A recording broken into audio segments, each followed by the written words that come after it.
and welcome back to a special episode of Kerbal Space Program with me, Proximace. Hasn't been one for a while because my recording software decided it didn't like working on my computer, so I've had to totally reinstall stuff and piss around with file entries and so forth, but never matter. That's not the problem right now. Now it is the Reddit challenge. So I'm going to start doing these. I might post every one I managed to do or failed to do. This week it is the Jetsetter challenge. Basically, the rules are that you have to try and get above 200,000 meters using only jet engines. The hard mode is to hit the moon. And Scott Manley has posted on this, and I think the consensus is nobody thinks it's physically possible to reach the moon, just because there's a hard limit to the amount of. I think there's something about it can't go over a certain speed and so on, so it won't generate more thrust when they're going over a certain velocity. So yeah, but there's still time left. People could make it. I'm not sure whether they can without cheating or using additional parts which have got ridiculous amounts of power and so on, but I'm just going to have a look at my example, which I've managed before on the post that I've put on Reddit to get, 302,001 meters, I believe. So let's go and have a look at the craft I used to do that with.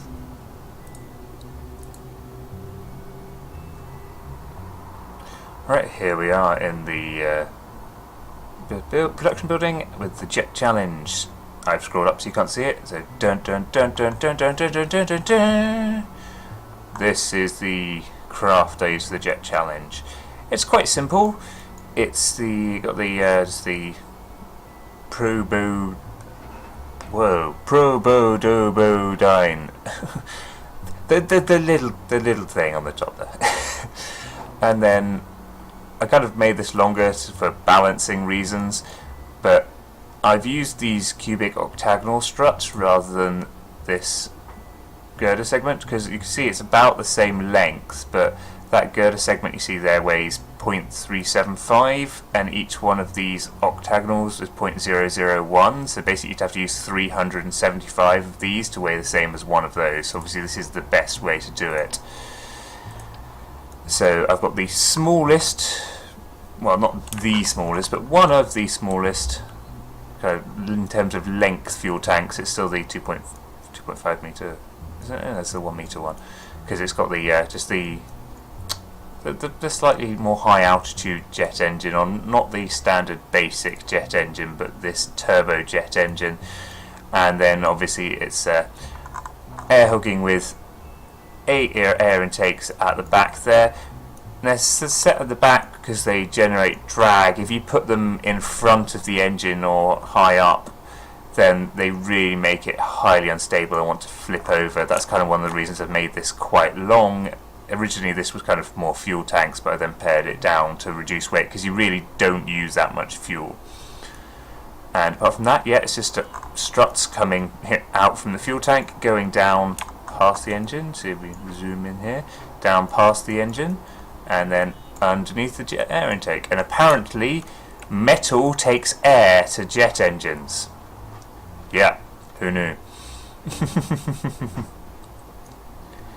Yeah, so what I'm going to do is just do a quick flight of this, just to show you how it flies, how it picks up speed, and what kind of altitude I get on this instance, because it's not always the same. I haven't quite worked out why. I just hit SAS and then go full throttle before starting, so anything can happen. So it lifts off almost instantly, which, yeah, there's no weight to this thing at all.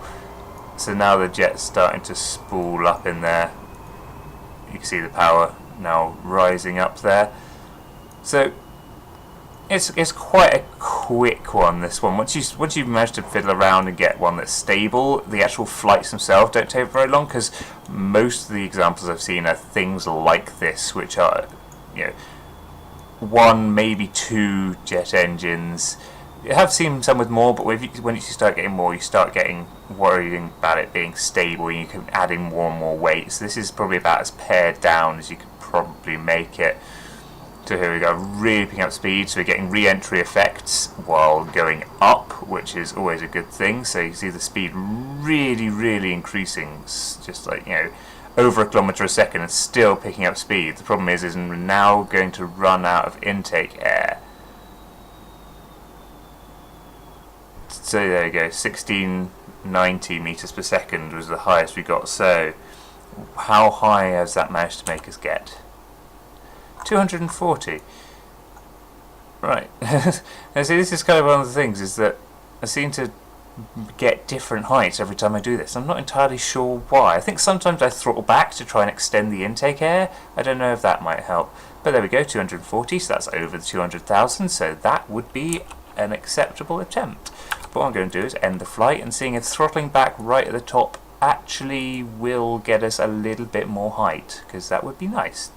Get back over 300,000. There we go, right. Full throttle and engage, and then don't touch anything until the air starts coming down. So yeah, this was quite a fun challenge actually. I don't think I'm going to keep on going with it, because I can't see any way of getting to the moon. I have tried making kind of big spider type things with, you know, the jet engines way over to the sides to really make it stable while still being ridiculously light and having all these air intakes on to, you know, get more engines. So it's, you really need a lot of air intakes per engine to make this work. So it just kind of, as you start adding more and more stuff, the kind of trade-off between weight and power starts kind of rapidly falling down. So, you know, really you want the least amount of stuff as possible. You know, I might be able to cut down on a couple of these air intakes. I might give it another go just with 6 rather than 8, but then it's not quite symmetrical then. I might try 4. Actually, see how high we get on this one. Let's try throttling back.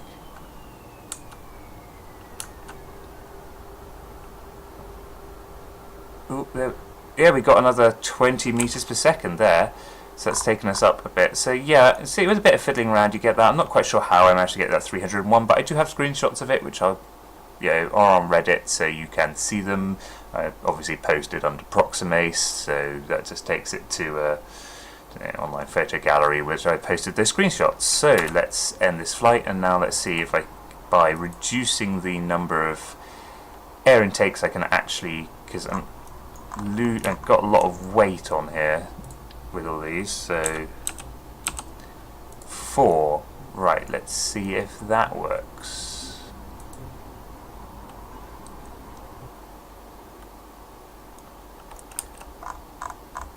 Right, okay, 4.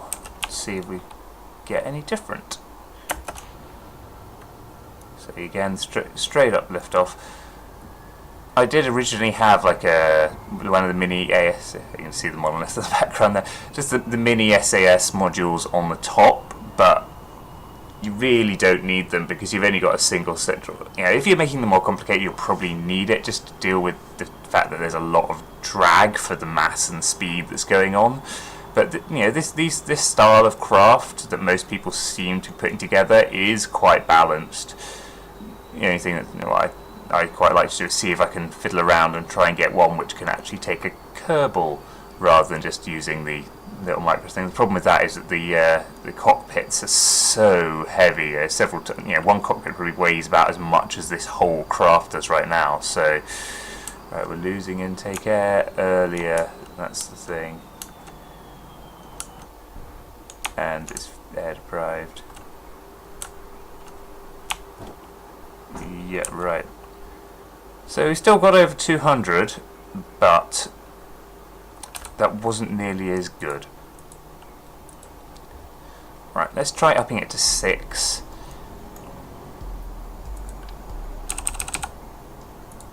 Right, because this is still, you know, we ran out of air too early. That was the problem with 4. So let's try the 6. Because I've been running on the 8. Just because it was more symmetrical, because here you can see it's not quite symmetrical weight-wise all the way around.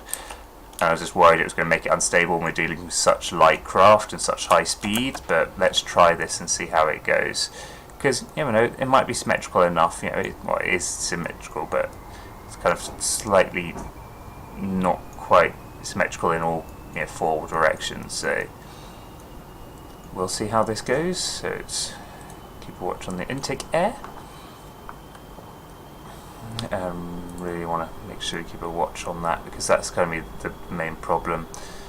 I did try and do gravity turns and stuff, but that doesn't work because you're just going through more atmosphere. So really, you really need just to go straight up. I don't know if anybody's done it with like a space plane rather than just like a vertical launcher. I've not seen any entries like that. They all seem to be vertical launchers from the rocket factory rather than from the space plane hangar. Right, running out of air. Throttle down.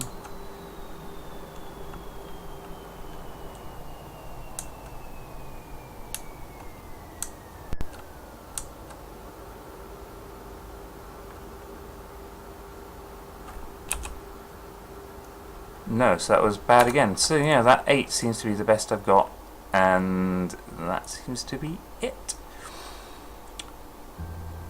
So yeah, so what I'll do is I'll actually put up on the screen on the right here, hello me in editing, you're going to do this, it's going to be a faff, but you're going to do this, is I'm going to count up the weight of all of these components for the one that actually did it, which is the 8, there we go, that one. Going to count up the weight of all these components and show it up the side there, show the delta V I got to, obviously with the greatest speed and that kind of thing, just so there's a little bit more information if you kind of want to try this yourself and faff around with the design and tweak it a bit. But I think this is about as best as I can do. I'm not amazing as you might have been able to tell, but yeah, so can you do these things? Post it on Reddit if you can, because you'll get a cool badgy thing. Alright guys, thanks for watching. I hope to do some more of these in the future with all the week's challenges. I might go back and do some of the other ones. The problem is that some of them are a lot easier now than they were, because they were put back really early on in the development cycle, so there's a lot more components, which makes it considerably easier now to do some of those challenges. But I might still go and do some of the ones which are particularly difficult. I want to try the hard mode for 20,000 Leagues Under the Sea, which is to build a spaceship, launch it, have it then go underwater, and then launch it from there and land it on another planetary body with water. So that's a bit difficult. I might give that a go. The problem is it's going to be a ridiculous long video. I might not film all of that. I might just show the final design and talk through why it worked if I manage to do it. But that's quite a big challenge. I might do one of the quicker ones and then film it. So it's another like 10-15 minute video. Okay, I just froze it again. But yep, so click the link to subscribe, and obviously the return of the party button from my StarCraft commentary videos. To a cool video. I'll probably, actually for that party video, I will probably link to Scott Manley's kind of take on this, because it's a very similar craft design that I used. To be fair, I built this before I saw his, but almost every entry on Reddit is something like this, kind of quite long and thin. People are using different amounts of fuels. Some people are using the small ring tanks like that one for fuel. So yeah, that's something to try, but mine seems to work fine, so I'm happy with it. Alright, and for the final time, goodbye.